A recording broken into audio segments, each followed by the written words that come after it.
திருச்சிற்றம்பலம். ஓம் சிவா திருச்சிற்றம்பலம்.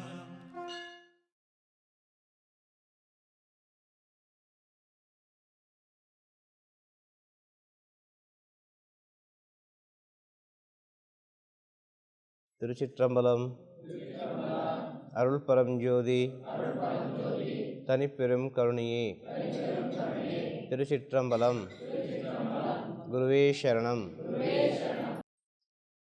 ಇವತ್ತಿನ ದಿನ ಬಹಳ ಪವಿತ್ರವಾದ ದಿನ.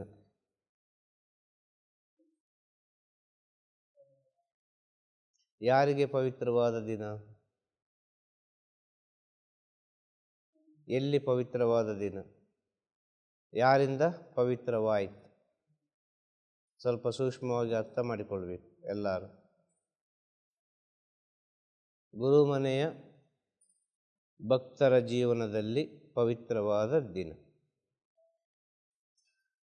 ಗುರುಮನೆಯ ಭಕ್ತರ ಜೀವನದಲ್ಲಿ ಅನೇಕ ಭಕ್ತರು ಗುರುಗಳಿಗೆ ಅನೇಕ ರೀತಿಯ ಭಕ್ತರಿರ್ತಾರೆ.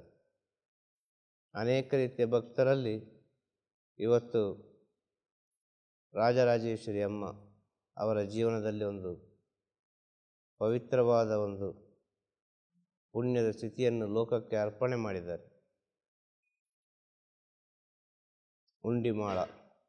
ಉಂಡಿಮಾಳ ಗ್ರಾಮದಿಂದ ಲೋಕಕ್ಕೆ ರಾಜಗುರು ಲಿಂಗೇಶ್ವರ ಪುಣ್ಯಕ್ಷೇತ್ರವನ್ನು, ಜ್ಞಾನ ಕ್ಷೇತ್ರವನ್ನು, ಜ್ಞಾನಪೀಠವನ್ನು ಲೋಕಕ್ಕೆ ಅರ್ಪಣೆ ಮಾಡಿದಂಥ ದಿನ.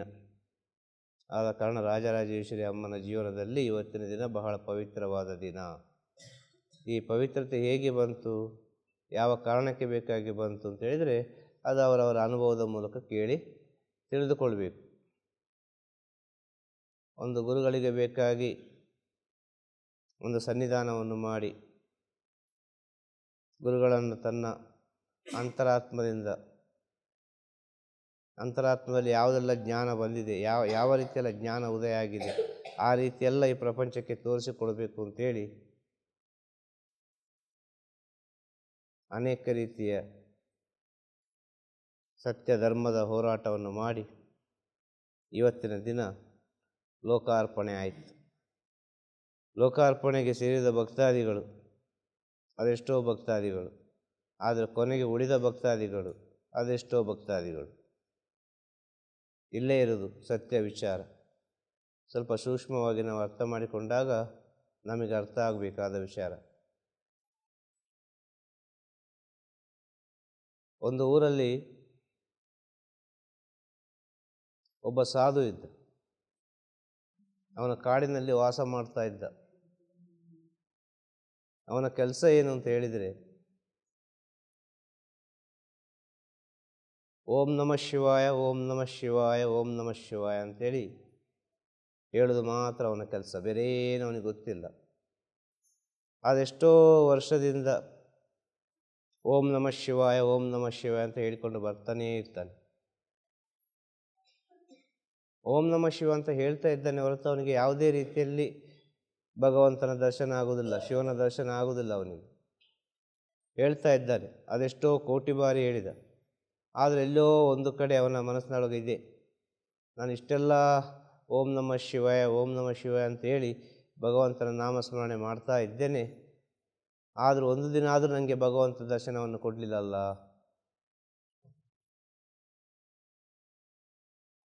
ಆ ಸಾಧುವಿನ ಪ್ರಾರ್ಥನೆ, ಆ ಸನ್ಯಾಸಿಯ ಪ್ರಾರ್ಥನೆ, ಆ ಗುರುವಿನ ಪ್ರಾರ್ಥನೆ ಶಿವನಿಗೆ ಹೋಗಿ ತಲುಪ್ತದೆ.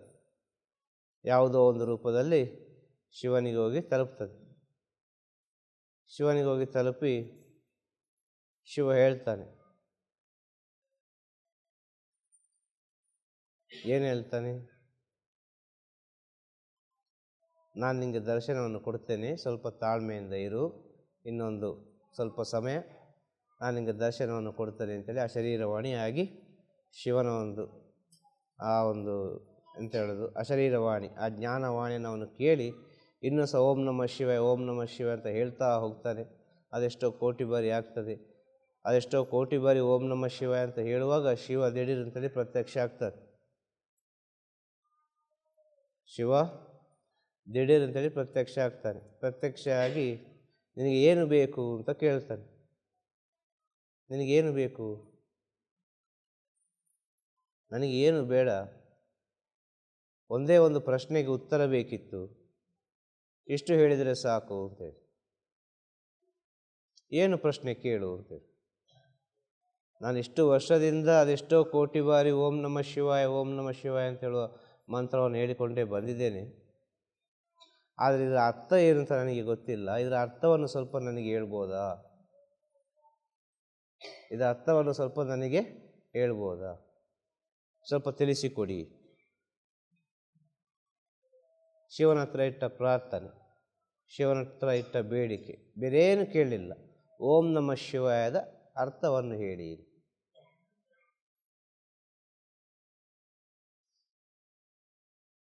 ಆಗ ಶಿವ ಏನು ಹೇಳ್ತಾನೆ, ಓಂ ನಮ ಶಿವಾಯದ ಅರ್ಥ ಗೊತ್ತಾಗಬೇಕಾದ್ರೆ ನಾನು ಏನು ಹೇಳ್ತೇನೆ ಅದನ್ನು ಮಾಡಬೇಕು. ನಾನು ಏನು ಹೇಳ್ತಾನೆ ಅದನ್ನು ನೀನು ಹೋಗಿ ಮಾಡಬೇಕು. ನೀನಾಗಿಯೇ ಸ್ವಂತವಾಗಿ ತಿಳಿದುಕೊಳ್ಬೇಕು ಓಂ ನಮ ಶಿವಾಯ ಅಂದರೆ ಏನು ಅಂತೇಳಿ. ನಾನು ಹೇಳಿದರೆ ಅದು ನಿನಗೆ ಅರ್ಥ ಆಗಲಿಕ್ಕಿಲ್ಲ, ಅದು ನಿನಗೆ ಗೊತ್ತೇ ಆಗಲಿಕ್ಕಿಲ್ಲ. ನೀನಾಗೇ ತಿಳಿದುಕೋ ಓಂ ನಮ ಶಿವಾಯ ಅಂದರೆ ಏನು ಅಂತ. ಆಗ ಕೇಳ್ತಾರೆ, ನಾನು ಏನು ಮಾಡಬೇಕು ಅಂತೇಳಿ. ಏನು ಮಾಡಬೇಡ, ಕಣ್ಣಿಗೆ ಕಾಣುವ ಅತಿ ಸಣ್ಣ ಒಂದು ಜೀವಿ ಇದೆ, ಇರುವೆ. ಆ ಇರುವೆ ಹತ್ರ ಹೋಗಿ ಓಂ ನಮ ಶಿವಾಯ ಅಂತ ಹೇಳಬೇಕು ನೀನು.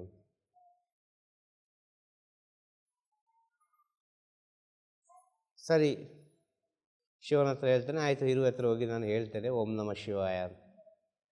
ಆಗ ಇರುವೆ ಹತ್ರ ಹೋಗಿ ಓಂ ನಮ ಶಿವಾಯ ಅಂತೇಳಿ ಹೇಳ್ತಾನೆ ಆ ಸಾಧು. ಓಂ ನಮ ಶಿವಾಯ ಅಂತ ಹೇಳುವಾಗ ಅಲ್ಲಿ ಅಗ್ನಿ ಉತ್ಪತ್ತಿಯಾಗಿ ಇರುವೆ ಭಸ್ಮ ಆಗಿ ಹೋಗ್ತದೆ. ಓಂ ನಮ ಶಿವಾಯ ಅಂತ ಹೇಳುವಾಗ ಇರುವೆ ಭಸ್ಮ ಆಗ್ತದೆ. ಭಾಳ ಆಶ್ಚರ್ಯ ಆಗ್ತದೆ ಸಾಧುವಿಗೆ. ಏನಪ್ಪ ಓಂ ನಮ ಶಿವಾಯ ಅಂತ ಹೇಳಿದ ಕೂಡಲೇ ಈ ರೀತಿಯಾದ ಸ್ಥಿತಿ ಬರ್ತದ ಅಂತೇಳಿ.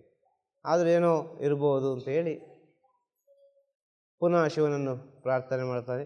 ಶಿವ ಬರ್ತಾನೆ. ಶಿವ ಬಂದ ಕೂಡಲೇ ಪುನಃ ಕೇಳ್ತಾನೆ, ಓಂ ನಮ ಶಿವಾಯ ಅಂತ ಹೇಳಿದೆ, ಆದರೆ ಇರುವೆ ಈ ರೀತಿ ಆಗಿ ಹೋಯಿತು, ಕಣ್ಣ ಮುಂದೆ ಭಸ್ಮ ಆಗಿ ಹೋಯಿತು. ಅದಕ್ಕೆ ಶಿವ ಹೇಳ್ತಾನೆ, ಅದಕ್ಕೆ ಯಾಕೆ ಚಿಂತೆ ಮಾಡ್ತಿ? ಅಲ್ಲೊಂದು ಕಾಡಿನಲ್ಲಿ ಒಂದು ಜಿಂಕೆ ಉಂಟು, ಆ ಜಿಂಕೆ ಹತ್ರ ಹೋಗಿ ಓಂ ನಮ ಶಿವಾಯ ಅಂತ ಹೇಳು. ಅದರ ಕಿವಿ ಹತ್ರ ಹೋಗಿ ಓಂ ನಮ ಶಿವಾಯ ಅಂತ ಹೇಳು. ಹಾಗೆ ಶಿವನ ಮಾತನ್ನು ಕೇಳಿ ಜಿಂಕೆ ಹತ್ರ ಹೋಗಿ ಓಂ ನಮ ಶಿವಾಯ ಅಂತ ಹೇಳುವಾಗ ಜಿಂಕೆ ಕೂಡ ಭಸ್ಮ ಆಗಿಬಿಡ್ತದೆ. ಓಂ ನಮ ಶಿವಾಯ ಅಂತ ಹೇಳುವಾಗ ಅಗ್ನಿ ತನ್ನಿಂತಾನಾಗಿ ಉತ್ಪತ್ತಿಯಾಗಿ ಎಲ್ಲ ಭಸ್ಮವೇ. ಭಾಳ ಆಶ್ಚರ್ಯ ಆಗ್ತದೆ, ಯಾಕೆ ಹೀಗೆ ಆಯ್ತಪ್ಪ ಅಂತೇಳಿ. ಓಂ ನಮ ಶಿವಾಯ ಅಂತ ಹೇಳಿದ ಕೂಡಲೇ ಯಾಕೆ ಇಂಥದ್ದೆಲ್ಲ ಕಷ್ಟಗಳಾಗ್ತಾ ಉಂಟು, ಇಷ್ಟು ದುಃಖ ಯಾಕೆ ಬರ್ತಾ ಉಂಟು ಅಂತೇಳಿ. ಪುನಃ ಶಿವನನ್ನು ಪ್ರಾರ್ಥನೆ ಮಾಡ್ತಾನೆ. ಶಿವ ಬರ್ತಾನೆ. ಶಿವನ ಹತ್ರ ಇವನ ಕಷ್ಟವನ್ನು ಹೇಳ್ತಾನೆ. ಈ ಓಂ ನಮ ಶಿವಾಯದ ವಿಚಾರ ಆಗಲಿಕ್ಕಿಲ್ಲ, ಇದು ಹೇಳಿದರೆ ಭಾಳ ಕಷ್ಟ ಆಗ್ತದೆ. ಯಾವುದೋ ಒಂದು ರೀತಿಯಲ್ಲಿ ಎಲ್ಲರೂ ಭಸ್ಮ ಆಗ್ತಾರೆ, ಯಾವುದೋ ಒಂದು ರೀತಿಯಲ್ಲಿ ಮರಣವನ್ನು ನೋಡ್ತಾರೆ, ಇದು ಹೇಳಲಿಕ್ಕೆ ಭಾಳ ಕಷ್ಟ ಆಗ್ತದೆ ನನ್ನಿಂದ ಓಂ ನಮ ಶಿವಾಯ ಅಂತ ಹೇಳ್ತಾನೆ. ಶಿವನದ್ದು ಒಂದೇ ಮಾತು, ನಿಮಗೆ ಓಂ ನಮ ಶಿವಾಯದ ಅರ್ಥ ಗೊತ್ತಾಗಬೇಕು. ಅರ್ಥ ಗೊತ್ತಾಗಬೇಕಾದ್ರೆ ನಾನು ಹೇಳಿದ್ದನ್ನು ನೀನು ಮಾಡಲೇಬೇಕು. ಇದಕ್ಕೆ ಚಿಂತೆ ಮಾಡಬೇಡ. ಅಲ್ಲೊಂದು ಮಗು ಹುಟ್ಟಿದೆ, ಆ ಮಗುವಿನ ಹತ್ರ ಹೋಗಿ, ಮಗುವಿನ ಕಿವಿ ಹತ್ರ ಹೋಗಿ ಹೇಳು ಓಂ ನಮ ಶಿವಾಯ ಅಂತೇಳಿ. ಆ ಸಾಧಕನಿಗೆ, ಸಾಧುವಿಗೆ ಭಯ ಆಗ್ತದೆ. ಹೇಗಪ್ಪ ಹೋಗಿ ಹೇಳೋದು? ಇದೇನಾದ್ರು ಹೆಚ್ಚು ಕಡಿಮೆ ಆದರೆ 2 ಅನುಭವ ಪಟ್ಟಾಯ್ತು, ಇದು 3ನೇ ವಿಚಾರ. ಈ ಮಗು ಕೂಡ ಏನಾದ್ರು ಆಗಿಬಿಟ್ರೆ ಏನು ಮಾಡೋದು ಈಗ ಎಂಬ ಜ್ಞಾನ ಒಳಗಿಂದ ಯಾವುದೋ ಒಂದು ರೀತಿಯಲ್ಲಿ ಹೇಳ್ತಾ ಇರ್ತದೆ. ಆದರೂ ಶಿವನ ಮಾತಿಗೆ ಕಟ್ಟುಪಟ್ಟು ಎಲ್ಲವೂ ಶಿವನೇ ಅಂತೇಳಿ ಬಾರಾಕಿ ಆ ಮಗುವಿನ ಹತ್ರ ಹೋಗಿ ಆ ಮಗುವಿನ ಕಿವಿ ಹತ್ರ ಓಂ ನಮ ಶಿವಾಯ ಅಂತ ಹೇಳ್ತಾರೆ. ಓಂ ನಮ ಶಿವಾಯ ಅಂತೇಳಿ ಮಗುವಿನ ಕಿವಿಯೊಳಗೆ ಹೋಗುವಾಗ ಆ ಮಗು ಏನು ಕೇಳ್ತದೆ ಅಂತ ಹೇಳಿದರೆ, ಗುರುಗಳೇ ನೀವು ಯಾವಾಗ ಬಂದ್ರಿ? ಆ ಮಗು ಏನು ಕೇಳ್ತದೆ? ಗುರುಗಳೇ ನೀವು ಯಾವಾಗ ಬಂದ್ರಿ? ಈ ಸಾಧಕರಿಗೆ ಭಾಳ ಆಶ್ಚರ್ಯ. ನನ್ನನ್ನಿದು ಗುರುಗಳೇ ಅಂತ ಹೇಳ್ತದಲ್ಲ ಇಷ್ಟು ಸಣ್ಣ ಮಗು, ಈಗ ಹುಟ್ಟಿದ ಮಗು, ಈ ಮಗು ಹೇಗೆ ಮಾತಾಡಲಿಕ್ಕೆ ಸಾಧ್ಯ? ಆಗ ಗುರುಗಳು ಹೇಳ್ತಾರೆ, ನನಗೆ ಅರ್ಥ ಆಗಲಿಲ್ಲಪ್ಪ ನೀನು ಏನು ಹೇಳ್ತಿ ಅಂತೇಳಿ. ಆಗ ಆ ಮಗು ಹೇಳ್ತದೆ, ನನಗೆ ಮನುಷ್ಯ ಜನ್ಮವನ್ನು ಕರುಣಿಸಿದ ಮಹಾನುಭಾವ ನೀವು, ನನ್ನ ಗುರುಗಳು ನೀವು. ನಾನು ಇರುವೆಯಾಗಿದ್ದೆ, ಆಗ ಬಂದು ಓಂ ನಮಃ ಶಿವಾಯ ಅಂತ ಹೇಳಿದ್ರಿ. ನಾನು ಇರುವೆಯಿಂದ ಜಿಂಕೆಯಾದೆ, ಜಿಂಕೆಯಾದಾಗ ಜಿಂಕೆ ಹತ್ರ ಬಂದು ಓಂ ನಮಃ ಶಿವಾಯ ಅಂತ ಹೇಳಿದ್ರಿ. ಆ ಜಿಂಕೆಯಿಂದ ನಾನು ಮನುಷ್ಯನಾದೆ. ಈಗ ಮನುಷ್ಯನಾಗಿ ನನಗೆ ನೀವು ನನ್ನ ಕಿವಿಯಲ್ಲಿ ಓಂ ನಮಃ ಶಿವಾಯ ಅಂತ ಹೇಳುವಾಗ ನನಗೆ ಬ್ರಹ್ಮಾಂಡದ ಜ್ಞಾನವೆಲ್ಲವೂ ಬಂತು, ನಾನು ಜ್ಞಾನಿಯಾದೆ. ಓಂ ನಮಃ ಶಿವಾಯ ಹೇಳಿದರೆ ಏನಾಗ್ತದೆ? ಹಾಗೆ ಅದೆಷ್ಟೋ ಜನ್ಮದಲ್ಲಿ ನಾವು ಓಂ ನಮಃ ಶಿವಾಯ, ಓಂ ನಮಃ ಶಿವಾಯ, ಓಂ ನಮಃ ಶಿವಾಯ ಅಂತ ಹೇಳಿ ಈ ಮನುಷ್ಯ ಜನ್ಮಕ್ಕೆ ಬಂದಿದ್ದೇವೆ. ಈ ಸತ್ಯವನ್ನು ತಿಳಿಯಿರಿ. ಮನುಷ್ಯ ಜನ್ಮಕ್ಕೆ ಬಂದ ಮೇಲೆ ಓಂ ನಮಃ ಶಿವಾಯ ಎಂಬ ಮಾತನ್ನು, ಆ ಒಂದು ಪಂಚಾಕ್ಷರಿ ಮಂತ್ರವನ್ನು ನಾವು ಹೇಳಲಿಕ್ಕೆ ಭಾಳ ಕಷ್ಟ ಆಗ್ತದೆ ನನಗೆ. ಬಹಳ ಕಷ್ಟ ಆಗ್ತದೆ. ಅದಷ್ಟು ಸುಲಭದಲ್ಲಿ ಆಗುವುದಿಲ್ಲ ಮನುಷ್ಯ ಜನ್ಮದಲ್ಲಿ. ಈ ಮನುಷ್ಯ ಜನ್ಮ ಅಂತ ಹೇಳಿದರೆ ಅದು ಅಂಥ ಒಂದು ಸ್ಥಿತಿಯ ಜನ್ಮ, ಮನುಷ್ಯ ಜನ್ಮ ಅಂತೇಳಿದರೆ. ಶುದ್ಧವಾದ ಭಕ್ತಿ ಬೇಕಿಲ್ಲಿ, ಶುದ್ಧವಾದ ಮನಸ್ಸಿರಬೇಕು. ಈ ಶುದ್ಧವಾದ ಮನಸ್ಸಿಗೆ ಎಲ್ಲವೂ ಒಲಿದುಕೊಳ್ತದೆ. ಆ ಶುದ್ಧವಾದ ಮನಸ್ಸಿನ ಒಂದು ಉದಾಹರಣೆ ಶ್ರೀ ರಾಜಗುರು ಲಿಂಗೇಶ್ವರ ದೇವಸ್ಥಾನ ಲೋಕಾರ್ಪಣೆ. ಹೇಗೆ ಆಯಿತು, ಎಲ್ಲಿಂದ ಆಯಿತು, ಯಾವ ರೀತಿ ಆಯಿತು ಗೊತ್ತಿಲ್ಲ. ಶ್ರೀ ರಾಜಗುರು ಲಿಂಗೇಶ್ವರ ದೇವಸ್ಥಾನವನ್ನು ಸ್ಥಾಪನೆ ಮಾಡೋ ಸಮಯದಲ್ಲಿ ರಾಜರಾಜೇಶ್ವರಿ ಅಮ್ಮನಿಗೆ ಬಂದ ಅವಮಾನಗಳು,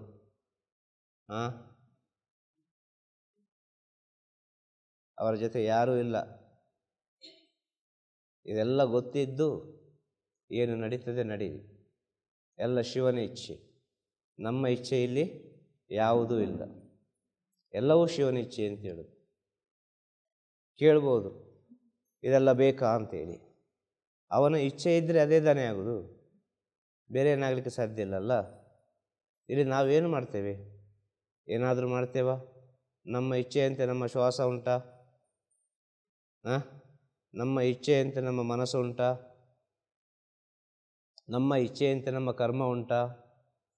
ನಮ್ಮ ಇಚ್ಛೆಯಂತೆ ನಮ್ಮ ಋಣ ಉಂಟಾ? ನಮ್ಮ ಇಚ್ಛೆಯಂತೆ ಹಗಲು ರಾತ್ರಿ ಆಗ್ತದ? ನಮ್ಮ ಇಚ್ಛೆ ಅಂತೇಳಿ ಏನಾದರೂ ಒಂದು ವಿಚಾರಗಳು ನಡೀತದ? ನಮ್ಮ ಇಚ್ಛೆಯಂತೆ ಒಳಗೆ ಎಲ್ಲ ವಿಚಾರಗಳು ಸೃಷ್ಟಿಯಾಗ್ತದ?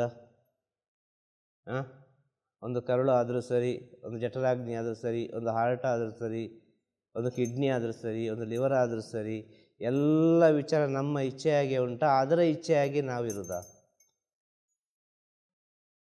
ಇಲ್ಲಿ ಪ್ರತಿಯೊಬ್ಬರೂ ಅರ್ಥ ಮಾಡಿಕೊಳ್ಬೇಕಾದ ವಿಚಾರ ಏನು ಅಂತ ಹೇಳಿದರೆ, ಇಲ್ಲಿ ನಮ್ಮದು ಏನಿಲ್ಲ, ಎಲ್ಲ ಅವನ ಇಚ್ಛೆಯಂತೆ ನಡೀತಾ ಉಂಟು. ಆ ದೇಹದಲ್ಲಿ ಉಂಟಾಗುವ ಹಾರ್ಮೋನ್ಸ್, ಆ ಕೆಮಿಕಲ್ಸ್, ಇದೆಲ್ಲ ಯಾರ ಇಚ್ಛೆಯಂತೆ ಆಗೋದು? ಇಲ್ಲೆಲ್ಲ ನಾನು ಮಾಡಿದೆ, ನಾನು ಮಾಡಿದೆ, ನಾನು ಮಾಡಿದೆ ಅಂತ. ನಾನು ಏನೂ ಮಾಡಲಿಲ್ಲ ಇಲ್ಲಿ ಯಾರೂ ಏನೂ ಮಾಡಲಿಲ್ಲ. ಇಲ್ಲಿ ಅವರವರ ಪುಣ್ಯ, ಅವರವರು ಮಾಡಿದ ಒಳ್ಳೆಯದು ಅವರನ್ನು ಪ್ರಪಂಚಕ್ಕೆ ಒಂದು ಒಳ್ಳೆಯ ಸ್ಥಿತಿಯಲ್ಲಿ ತೋರಿಸಿಕೊಡ್ತದೆ. ಇಷ್ಟೇ ಇರೋದಿಲ್ಲ ವಿಚಾರ. ಇಲ್ಲಿ ನಾನು ಮಾಡಿದೆ ಅದು ಮಾಡಿದೆ ಅಂತ ಹೇಳಲಿಕ್ಕಿಲ್ಲ. ಇಲ್ಲಿ ನೀನು ಕರ್ತವ್ಯ ಮಾತ್ರ ಮಾಡು. ಅದನ್ನೇ ಶ್ರೀಕೃಷ್ಣ ಪರಮಾತ್ಮ ಹೇಳಿದ್ದು, ಕರ್ಮವನ್ನು ಮಾಡು, ಫಲವನ್ನು ಎದುರು ನೋಡಬೇಡ. ಇಲ್ಲಿ ನಮ್ಮ ಕರ್ತವ್ಯ ಮಾತ್ರ. ನಾವು ಯಾಕೆ ಬೇಕಾಗಿ ಬಂದಿದ್ದೇವೆ ಈ ಭೂಮಿಗೆ, ಆ ಕರ್ತವ್ಯ ಮಾತ್ರ ನಾವು ಮಾಡಿಕೊಂಡೇ ಹೋಗೋದು. ಇಲ್ಲಿ ಬೇರೆಂಥದ್ದು ಮಾಡಲಿಕ್ಕೆ ಸಾಧ್ಯ ಇಲ್ಲ. ಆ ಕರ್ತವ್ಯ ಮಾಡಲಿಕ್ಕೆ ಬೇಕಾಗಿ ಭಗವಂತ ಎಲ್ಲವನ್ನು ನಮಗೆ ಫ್ರೀಯಾಗಿ ಕೊಟ್ಟಿದ್ದಾನೆ. ಇದನ್ನು ಉಳಿಸುವುದು ಅಳಿಸುವುದು ನಮಗೆ ಬಿಟ್ಟ ವಿಚಾರ. ಭಗವಂತ ಕೊಟ್ಟ ಆ ಪವಿತ್ರವಾದ ಸ್ಥಿತಿಯನ್ನು, ಈ ಮಾನವ ಜನ್ಮವನ್ನು, ಈ ಮಾನವನ ದೇಹವನ್ನು, ಮಾನವನ ಬುದ್ಧಿಯನ್ನು, ಮಾನವನ ಮನಸ್ಸನ್ನು, ಇದನ್ನು ಪವಿತ್ರಗೊಳಿಸುವುದು ಅಪವಿತ್ರಗೊಳಿಸುವುದು ಅದು ನಮ್ಮ ಕೈಯಲ್ಲಿದೆ. ಇದು ಯಾರ್ಯಾರ ಕೈಯಲ್ಲಿಲ್ಲ. ಇದೆಷ್ಟೋ ನೀವು ಗುರುವಿನ ಸೇವೆ ಮಾಡಿದರೂ ಈ ಸತ್ಯವನ್ನು ತಿಳಿಯಲಿಕ್ಕೆ ಭಾಳ ಕಷ್ಟ ಉಂಟು. ಒಂದು ಊರಲ್ಲಿ ಒಬ್ಬ ರಾಜ ಇದ್ದ. ಆ ರಾಜ ಭಾಳ ದೈವಭಕ್ತನಾಗಿದ್ದ, ಸಾಧು ಸಂತರ ಸೇವೆ ಮಾಡ್ತಾ ಇದ್ದ. ಹಾಗೆಯೇ ಅವನ ಒಳಗೊಂದು ಜ್ಞಾನ ಉದಯ ಆಯಿತು. ನಾನು ಕೂಡ ಆ ಭಗವಂತನನ್ನು ನೋಡಬೇಕು, ನನ್ನ ಒಳಗಿದ್ದ ಭಗವಂತನನ್ನು ನೋಡಬೇಕು ಅಂತೇಳಿ ಒಂದು ಜ್ಞಾನ ಉದಯ ಆಯಿತು. ಆ ರೀತಿಯಾಗಿ ಜ್ಞಾನ ಉದಯ ಆಗುವಾಗ ಅವನು ಕಾಡಿಗೆ ಹೋಗ್ತಾನೆ. ಕಾಡಿಗೆ ಹೋಗಿ ದೊಡ್ಡ ಒಂದು ಮಲೆ ಮೇಲೆ ಹೋಗಿ ಕೂತುಕೊಂಡು ಅದೆಷ್ಟೋ ವರ್ಷಗಳ ಕಾಲ ತಪಸ್ಸು ಮಾಡುವಾಗ ಒಂದು ದಿನ ಶಿವ ಪ್ರತ್ಯಕ್ಷ ಆಗ್ತಾನೆ. ಶಿವ ಪ್ರತ್ಯಕ್ಷ ಆಗಿ ನಿನಗೇನು ಬೇಕು ವರ ಕೇಳು ಅಂತ ಹೇಳ್ತಾನೆ. ಶಿವ ಜಗದೀಶ್ವರ, ಕರುಣಾಕರ, ಪರಮೇಶ್ವರ, ನಿನಗೇನು ಬೇಕು ಕೇಳು.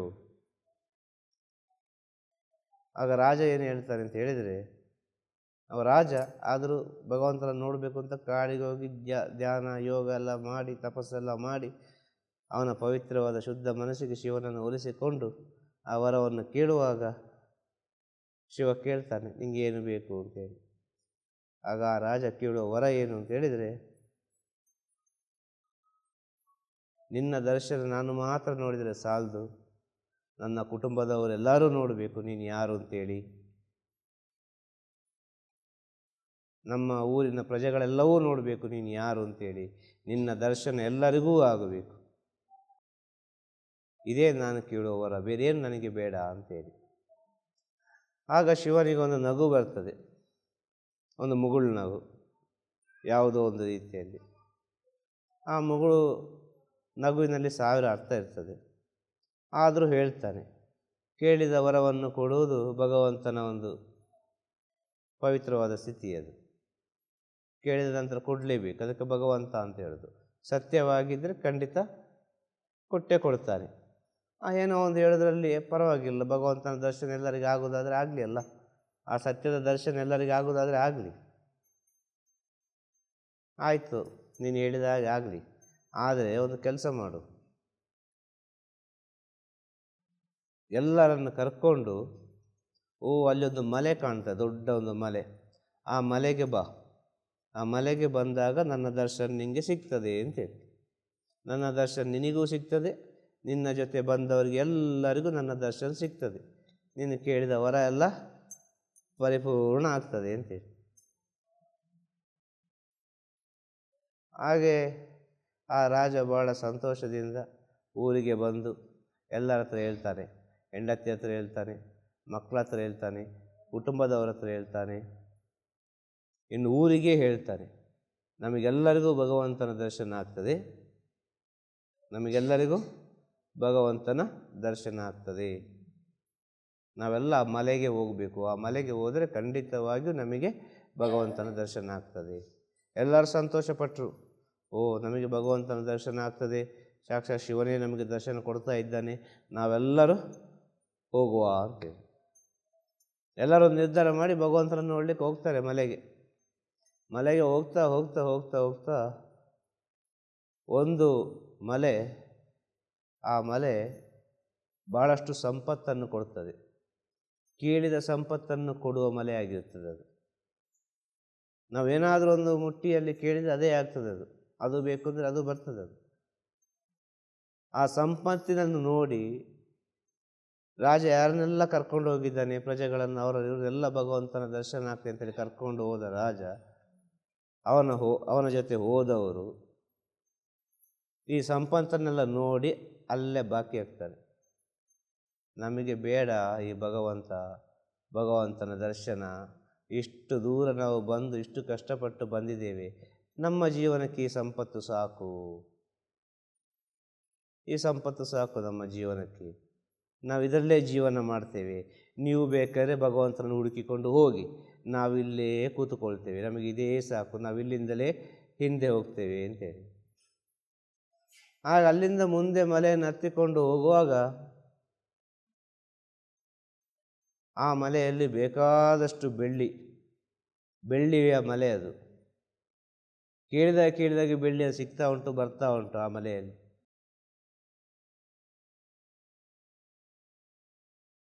ಅಲ್ಲಿ ಸ್ವಲ್ಪ ಪ್ರಜೆಗಳು ಬಾಕಿಯಾಗ್ತದೆ.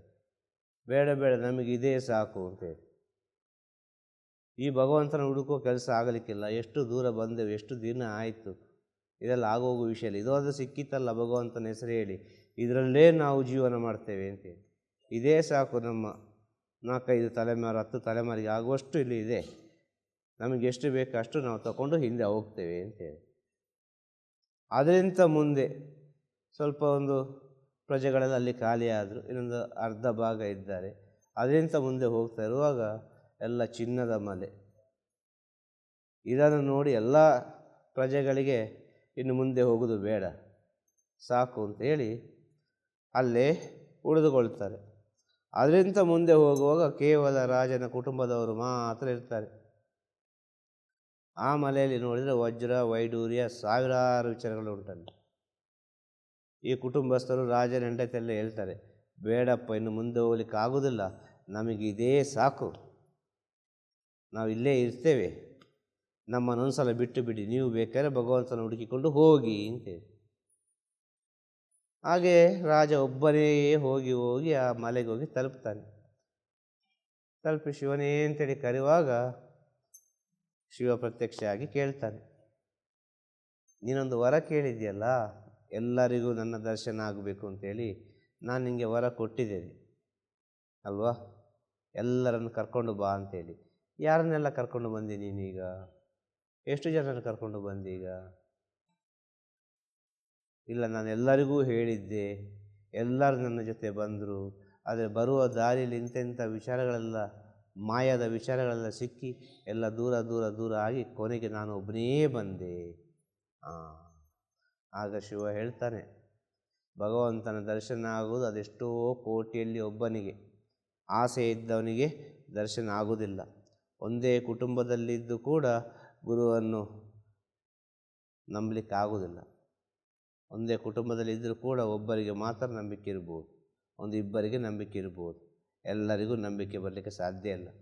ಆಸೆಯಿಂದ 1000 ಈ ದೇವರ ಸೇವೆಯನ್ನು ಮಾಡಿ ಭಗವಂತನ ಸೇವೆಯನ್ನು ಮಾಡಿದರೆ ಏನೂ ಪ್ರಯೋಜನಕ್ಕೆ ಬರುವುದಿಲ್ಲ.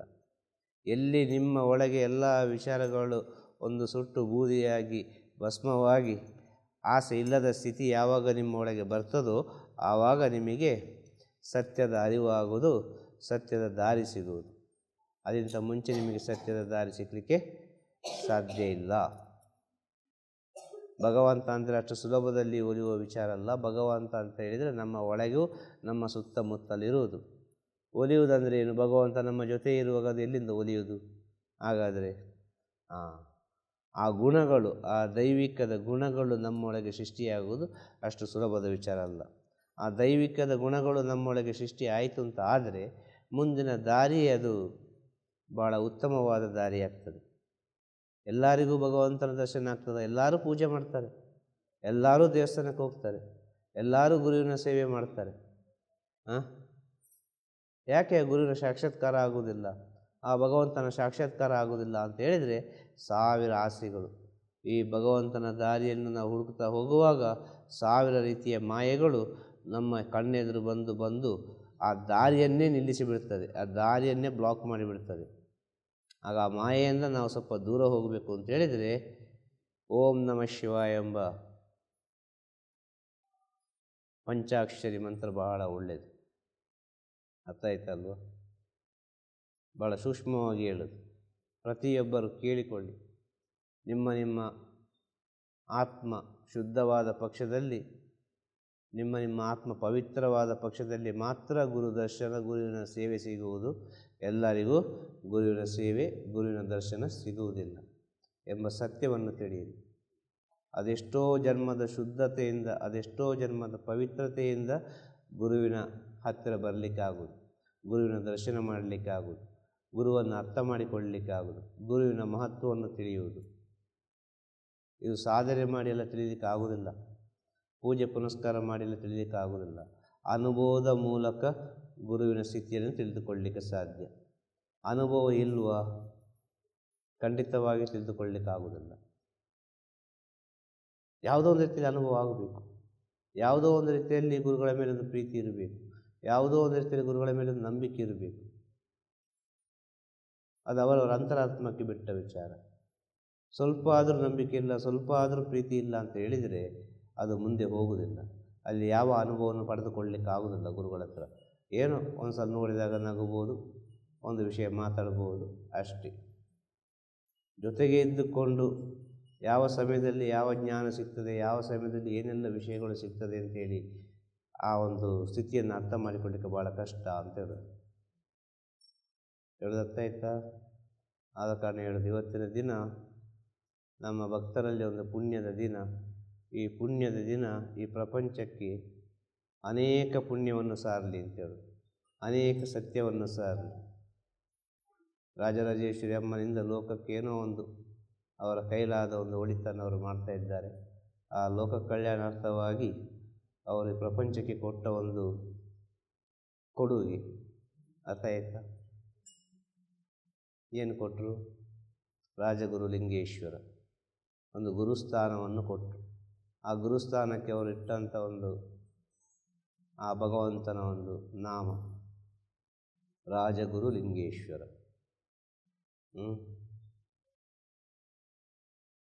ಗುರುಗಳಿಗೇ ಒಂದು ದೇವಸ್ಥಾನ ಆಗಬೇಕು. ಅದು ಎಷ್ಟು ಕಷ್ಟ ಆದರೂ ಸರಿ, ಒಂದು ಗುಡಿಸಲಾದರೂ ಸರಿ, ಯಾವುದೋ ಒಂದು ರೀತಿಯಲ್ಲಿ ಅದು ಒಂದು ಗುರುಗಳು ಬಂದು ಕೂತ್ಕೊಳ್ಬೇಕು. ಎಲ್ಲಿ ಅವರಿಗೆ ತನ್ನ ಕೈಲಾದ ಸೇವೆ ಮಾಡಬೇಕು. ಇದೆಲ್ಲ ಯಾರು ಹೇಳಿ ಬಂದದ್ದು? ಗುರುಗಳು ಹೇಳಿ ಬಂತ? ಬರಲಿಲ್ಲ. ಅದು ಅರ್ಥ ಆಗುವವರಿಗೆ ಮಾತ್ರ ದರ್ಶನ ಅಂತ ಹೇಳೋದು. ಅರ್ಥ ಆಗುವವರಿಗೆ ಮಾತ್ರ ಆ ಜ್ಞಾನದ ಸ್ಥಿತಿ ಅಂತ ಹೇಳೋದು. ಎಲ್ಲರಿಗೂ ಈ ಜ್ಞಾನದ ಸ್ಥಿತಿಯನ್ನು ಅರ್ಥ ಮಾಡಿಕೊಳ್ಳಲಿಕ್ಕೆ ಆಗುವುದಿಲ್ಲ. ಆದ ಕಾರಣ ಹೇಳೋದು, ಗುರು ಭಕ್ತರು ಆಗಬೇಕು ಅಂತೇಳಿ ಅಷ್ಟು ಸುಲಭದಲ್ಲಿ ಗುರು ಭಕ್ತರಾಗುವುದಿಲ್ಲ. ಗುರು ಭಕ್ತರಾಗುವುದು ಅನೇಕ ಅನುಭವಗಳನ್ನು ಪಟ್ಟು ಪಟ್ಟು ಪಟ್ಟು ಗುರು ಭಕ್ತರಾಗುವುದು.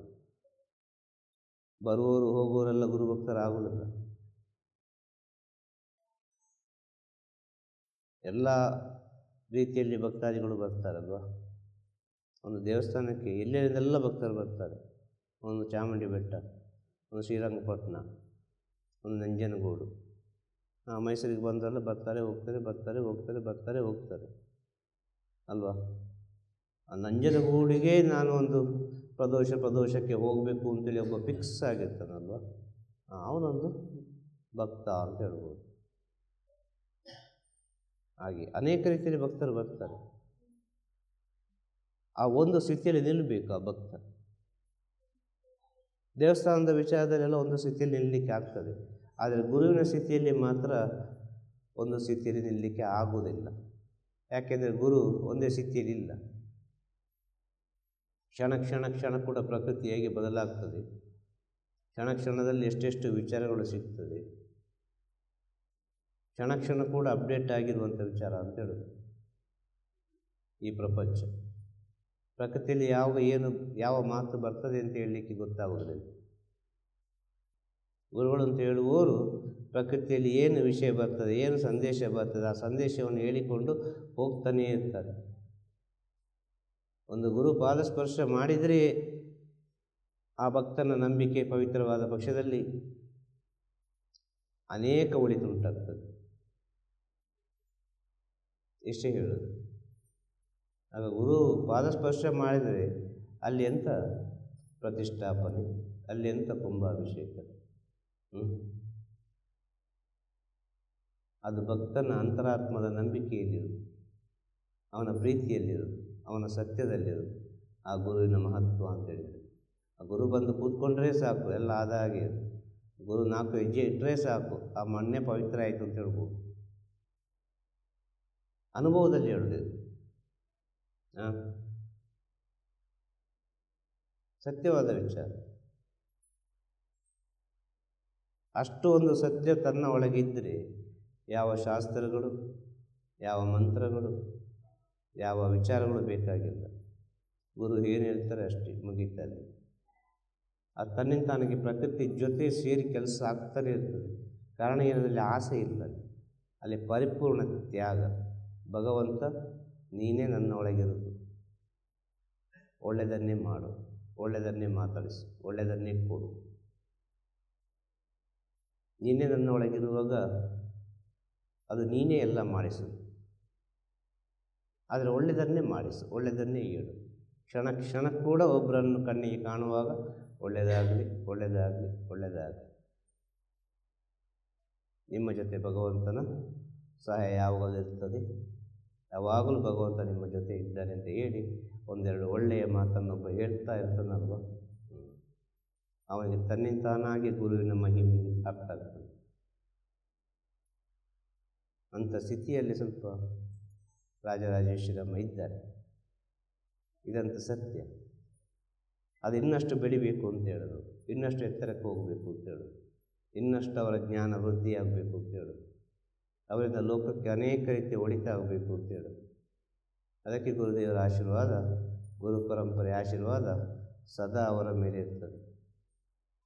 ಸತ್ಯವನ್ನು ತಿಳಿಬೇಕು. ಜ್ಞಾನದಾರಿಯಲ್ಲಿ ಹೋಗುವವರು, ಈ ಭಗವಂತನ ಸೇವೆ ಮಾಡುವವರು, ಈ ದೇವರ ಸೇವೆಯೆಲ್ಲ ಮಾಡುವವರು ಯಾವತ್ತಿದ್ದರೂ ಸಂಸಾರದಿಂದ ಸ್ವಲ್ಪ ದೂರ ಇದ್ದರೆ ಒಳ್ಳೆಯದು. ಸಂಸಾರದಲ್ಲಿದ್ದರೆ ಇದೆಲ್ಲ ನಡೆಸಲಿಕ್ಕೆ ಭಾಳ ಕಷ್ಟ, ತುಂಬ ಕಷ್ಟ, ಆಗುವುದಿಲ್ಲ. ಭಗವಂತನಲ್ಲಿ ಸ್ವತಂತ್ರವಾಗಿರಲಿಕ್ಕೆ ಹೇಳಿದ್ದು, ನೀನು ಬಂದಿಯಾಗಿರು ಅಂತ ಹೇಳಿಲ್ಲ, ನೀನು ಸ್ವತಂತ್ರವಾಗಿರು. ಆದರೆ ಇಲ್ಲಿ ಎಲ್ಲರೂ ಯಾವುದ್ಯಾವುದೋ ಕಾರಣಕ್ಕೆ ಬಂದಿಯಾಗಿದ್ದಾರೆ. ಯಾವುದ್ಯಾವುದೋ ರೀತಿಯಲ್ಲಿ ಒಬ್ರಿಗೊಬ್ಬರು ಬಂದಿಯಾಗಿದ್ದಾರೆ. ಆದ ಕಾರಣ ಇಲ್ಲಿ ಇಷ್ಟು ಸಮಸ್ಯೆಗಳು ಬರೋದು. ಅವರವರು ಸ್ವತಂತ್ರರಾಗಿ, ನಿಮ್ಮ ಮನಸ್ಸು ಇದಕ್ಕೆಲ್ಲ ಕಾರಣ. ನಿಮ್ಮ ಮನಸ್ಸು, ಆ ಮನಸ್ಸನ್ನು ನೀವು ಹಿಡ್ಕೊಂಡಿದ್ದೀರಿ, ಆ ಮನಸ್ಸನ್ನು ಬಿಡಿಯಲ್ಲ ಸ್ವಲ್ಪ. 1000 ವಿಚಾರವನ್ನೆಲ್ಲ ಹಾಕಿ ಮನಸ್ಸಿನಲ್ಲಿ ಹಾಕಿ ನೀವು ಮೇಲೆ ಕೆಳಗೆಲ್ಲ ಮಾಡಿ ಅನೇಕ ರೀತಿಯ ಕಲ್ಮಶವನ್ನು ಸೃಷ್ಟಿ ಮಾಡ್ತಾಯಿದ್ದೀರಿ. ಅಲ್ಲಿ ಬಂದಿಯಾಗಬಾರ್ದು ಅಂತ ಹೇಳಿದ್ರು. ಇದೆಲ್ಲ ಮನಸ್ಸು ಕಾರಣ ಅಂತ ಹೇಳಿದ್ರು. ಸಂಸಾರದಲ್ಲಿದ್ದರೂ ಕೂಡ ಒಂದು ಬಂಧನ ಅಂತ ಇರಬಾರ್ದು, ಅಲ್ಲಿ ಸ್ವತಂತ್ರ ಇರಬೇಕು. ಸಂಸಾರ ಬೇಡ ಅಂತ ಹೇಳಿಲ್ಲ, ಸಂಸಾರವೇ ಶ್ರೇಷ್ಠ. ಆದರೆ ಸಂಸಾರದಲ್ಲಿ ಎಲ್ಲರೂ ಬಂದಿಯಾಗಿದ್ದಾರೆ ಅಂತ ಹೇಳಿದ್ರು. ಅಲ್ಲಿ ಕೂಡ ಸ್ವತಂತ್ರವಾಗಿರಬೇಕು ಅಂತ ಹೇಳಿದ್ರು. ಆ ಸ್ವತಂತ್ರ ಏನು ಮಾಡ್ತದೆ ಅಂತೇಳಿ ನಮಗೆ ಸತ್ಯದ ಅರಿವನ್ನು ಕೊಡ್ತದೆ ಅಂತ ಹೇಳೋದು, ಒಳ್ಳೆ ಒಳ್ಳೆ ಅನುಭವವನ್ನು ಕೊಡ್ತದೆ ಅಂತ ಹೇಳೋದು. ಈ ಸತ್ಯ ವಿಷಯ. ಸ್ವತಂತ್ರ ಆಗಲೇಬೇಕಲ್ಲ, ಒಂದು ದಿನ ಎಲ್ಲರನ್ನು ಬಿಟ್ಟು ಹೋಗೋ ಸ್ವತಂತ್ರ ಆಗಲೇಬೇಕಲ್ಲ. ಎಷ್ಟು ಬಂಧಿಸಿಡುವುದಿಲ್ಲ ಅಲ್ವಾ? ದೇಹದಲ್ಲೇ ಇಷ್ಟೇ ಸಮಯ ಅಂತಿರೋದು ಆತ್ಮ, ಅದರ ಟೈಮಿಗೆ ಮತ್ತೆ ಅದು ಹೋಗುವುದಿಲ್ವ? ಹಾಗೇನು ಮಾಡೋದು? ಈ ಸತ್ಯವನ್ನು ತಿಳಿಯಿರಿ ಅಂತ ಹೇಳೋದು. ಪ್ರತಿಯೊಬ್ಬರು ಒಂದು ಗುರುವಿನ ಹತ್ರ ಬಂದರೆ ಒಳ್ಳೆಯ ಜ್ಞಾನವನ್ನು ಪಡ್ಕೊಳ್ಳಿ, ಆ ಸತ್ಯವನ್ನು ತಿಳಿಯಿರಿ. ನಿಮ್ಮ ಆತ್ಮವಿಶ್ವಾಸವನ್ನು ಇನ್ನಷ್ಟು ದೃಢಗೊಳಿಸಿ. ನೀವು ಮಾಡುವ ಪ್ರಾರ್ಥನೆ ಅದು ಅಷ್ಟು ದೃಢವಾಗಿರಬೇಕು. ಖಂಡಿತವಾಗಿ ಆಗ್ತದೆ, ಅಷ್ಟು ಶಕ್ತಿ ಇದೆ ಮನುಷ್ಯನ ಒಳಗೆ. ಇದೇ ಒಂದು ಉದಾಹರಣೆ, ಬೇರೆ ಎಂತ ಬೇಡ. ಕೇವಲ ಒಬ್ಬರು ಅಲ್ವಾ, ಒಂದೇ ಒಂದು ಅಮ್ಮ ನಿಂತು ಯಾವ್ಯಾವ ರೀತಿಯೆಲ್ಲ ಹೇಗೆಲ್ಲ ಎಷ್ಟು ನಾಚಿಕೆಯಿಂದ, ಎಷ್ಟು ಅವಮಾನಪಟ್ಟು ಎಲ್ಲ ವಿಷಯವನ್ನು ಸಹಿಸಿಕೊಂಡು ಇಂಥ ಒಂದು ಸುಂದರವಾದ, ಒಂದು ಪವಿತ್ರವಾದ